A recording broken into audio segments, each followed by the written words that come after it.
Hey, welcome. It's the new year, and I'm wondering, how do you plan for the new year? Do you create big resolutions or do you try a different approach? Well, in today's episode, I'm going to be sharing how I actually plan for the new year, and it's a method that I use actually for the remainder of the year. So I'm Effie, and this is Just Effie, where I share small reflections on work, life, health, and everyday systems that help me move forward. And my whole approach is actually just the 3 steps, and I'm going to get to it right now. The first is you want to pick a direction for the next 12 weeks, not the whole year, because a year is just a little bit too big to plan well. And 12 weeks is long enough, I think, to make progress, but short enough to stay realistic. So you're not going to be asking yourself, what do I want this year? You're going to ask, what do I want to move forward with in the next 12 weeks? The second step is decide what you're going to be doing this week. Now, this is where most goals actually fall apart.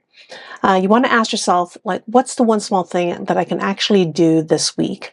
Instead of just saying, oh, I'm going to work out more, you want to say, like, what is it? What is that actually going to look like this week? What am I going to actually do? And I'll say that if it feels too hard, it's probably a little too big and possibly not doable. But if you make it a little smaller, what you want to get to is something that you can actually do, and then you want to be able to do it consistently. Then the third step is just review and adjust. That one thing that you were going to do, are you able to do it? And at the end of the week, you want to check in with yourself. What's working? What didn't work? What needs to be tweaked? And that's really it. There's no pressure. There's no big, bold moves that you have to do or feel like you have to start over. And there's no falling flat and feeling like you failed. These are just small experiments that you can adjust as you go.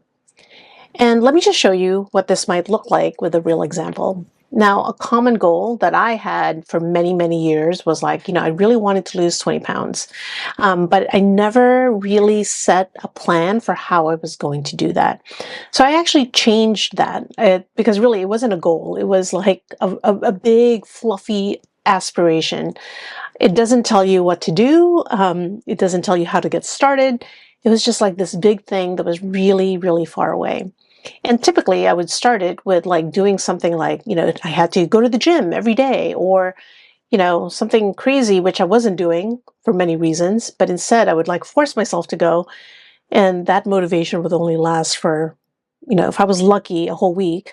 But the likelihood is, it lasted very, very short period of time. And then I would forget that I even had this goal of trying to lose weight. So this year, and like actually a few years ago, one of my goals was, I want to just consistently um, move throughout the day. So let's set aside the losing weight. But what I did want to do is I wanted to feel healthier and fitter for the new year. And so for the first 12 weeks, I said, well, the one thing that, really gets me down during the day is that I sit around, not doing anything, but I'm sitting in front of my computer all the time. Yeah, I have a stand-up desk, and yes, I have a walking pad, but I just needed to figure out how to break that cycle of long-term sitting. So instead of saying, oh, I'm just going to move more, I told myself that I would move more and figure out how to build in movement throughout the day. So that's my kind of goal, was how do I move more during the week? So my first step was, what can I do for this week?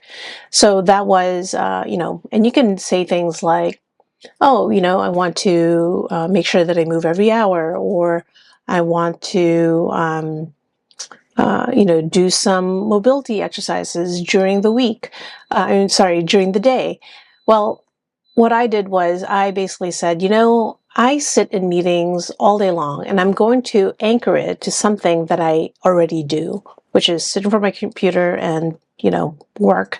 So I told myself that at the end of every remote meeting, like, because I'm usually on Zoom or something like that, like at a teleconference, I'll turn off my camera if the meeting is just getting started, and I'll do knee raises for just 1 minute while I'm off camera as the meeting is getting started. A lot of times we're just doing, like we're just chatting back and forth before the meeting actually starts. So I'll just turn off my camera, continue to do the chatting, but I will do 1 minute of knee raises.